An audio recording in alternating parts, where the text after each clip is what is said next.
कैसे हो बच्चों। वेलकम बैक टू प्रथम क्लासेस यूट्यूब चैनल। आज हम समास की बात करेंगे। समास यानी क्या है? जहां दो या दो से अधिक पदों को मिलकर एक पद बनता है।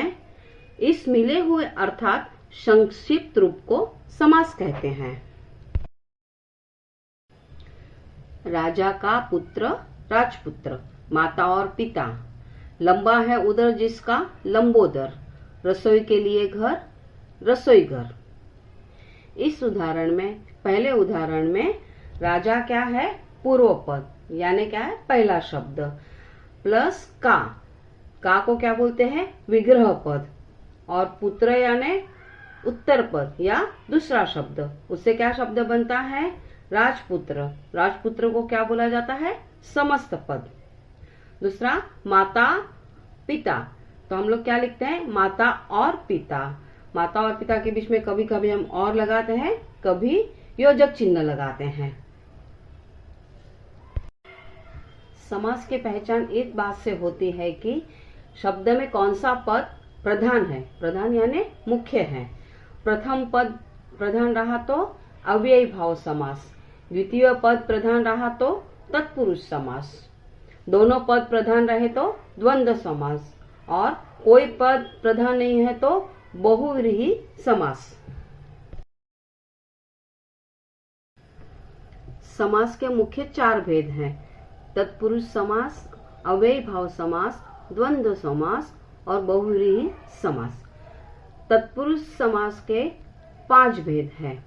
इसमें है कर्मधारय समास, मध्यपद लोपी समास, द्विगु समास, नञ् समास और कारक समास। कारक समास के विभक्ति अनुसार 6 प्रकार हैं: कर्म तत्पुरुष, करण तत्पुरुष, संप्रदान तत्पुरुष, अपादान तत्पुरुष, संबंध तत्पुरुष और अधिकरण तत्पुरुष। तत्पुरुष समास में उत्तर पद की प्राधान्यता होती है।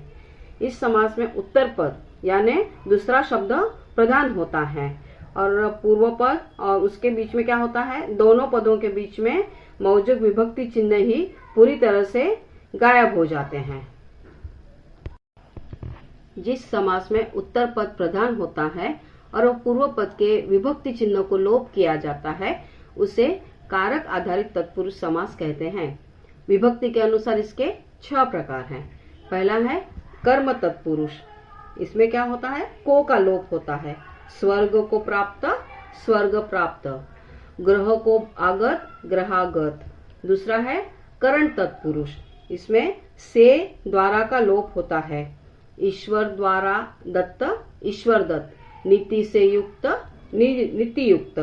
तीसरा है संप्रदान तत्पुरुष। इसमें के लिए का लोप होता है। रसोई के लिए घर, रसोई घर। हवन के लिए सामग्री, हवन सामग्री। चौथा है अपादान तत्पुरुष। इसमें क्या होता है? से अलग होने का लोप होता है। पद से च्युत, पदच्युत। ऋण से मुक्त, ऋण मुक्त। पांचवा है संबंध पुरुष। का की के का लोप होता है। जैसे राष्ट्र का पति, राष्ट्रपति। राम की कथा, राम कथा। विद्या का सागर, विद्या सागर। छठा है अधिकरण तत्पुरुष। इसमें में और पर का लोप होता है। घोड़े पर सवार, घुड़सवार। आनंद में मग्न, आनंद मग्न। दान में वीर, दानवीर। जिस समास में विशेषण और विशेष्य का या उपमान और उपमेय का मेल हो एवं उत्तर पद प्रधान हो, उसे कर्मधारय तत्पुरुष समास कहते हैं।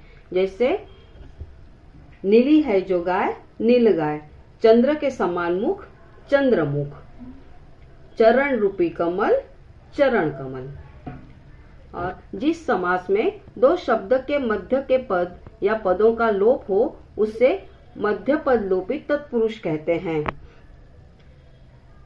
जैसे दही में डूबा हुआ बड़ा, दही बड़ा। बैलों से खींची जाने वाली गाड़ी, बैलगाड़ी। गुरु के संबंध से भाई, गुरु भाई। अब हम तत्पुरुष के विशेष रूप संख्या और निषेध के बारे में बात करेंगे। जिस समास में पूर्व पद संख्यावाचक विशेषण हो और उत्तर पद प्रधान हो उसे द्विगुण समास कहते हैं। जैसे 5 वटों का समूह पंचवटी, 3 फलों का समाहार त्रिफला, 4 राहों का मेल चौराहा, 9 ग्रहों का समाहार नवग्रह। जिस समास में अभाव या निषेध के अर्थ में किसी शब्द के पहले अ, न, अन, ना, गैर, वे, ला जैसे शब्द लगते हैं उसे नन तत्पुरुष समास कहते हैं। जैसे अकाल, अकाज, अछूत, नास्तिक, अनागत, अनहोनी, बेपरवाह, लापरवाह इत्यादि।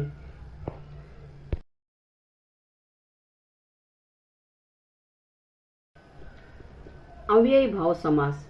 जिस समास का पूर्व पद प्रधान एवं अव्यय हो तथा उत्तर पद अप्रधान हो उसे अव्ययी भाव समास कहते हैं। पूरे पद का प्रयोग क्रिया विशेषण की तरह होता है और वह स्वयं भी अव्यय बन जाता है। जैसे प्रति प्लस दिन प्रतिदिन, यथा प्लस समय यथा समय, भर प्लस पेट भरपेट। शब्दों की आवृत्ति। जब एक ही शब्द 2 बार आए तो वह भी अव्ययी भाव समास बन जाता है। बीच प्लस ब्लीच बीचों बीच, पहले प्लस पहल पहले पहल। द्वंद्व समास। जिस समास में पूर्व पद और उत्तर पद दोनों ही पद प्रधान हो उसे द्वंद्व समास कहते हैं। ऐसे समास के बीच में आने वाली समुच्चय बोधक पद या पदों का लोप हो जाता है। जैसे पाप और पुण्य पाप पुण्य, भात और दाल भात दाल, रात और दिन रात दिन, राजा और रंग राजा रंग, ऊंच और नीच ऊंच नीच, जल और थल जल थल। बहुव्रीहि समास।